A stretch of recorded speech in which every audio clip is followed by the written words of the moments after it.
paano mo masusukat ang lakas ng brake ng sasakyan kung hindi mo i-brake? Kasi yung roller nila, ang connection lang niya sa gulong. All right.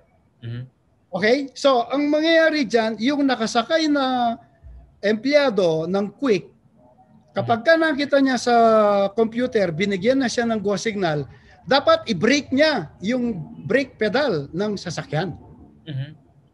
Ngayon, kung sa pag-brake niya, medyo mahina, siyempre lilitaw ang brake mo, mahina. Hindi totoo yan.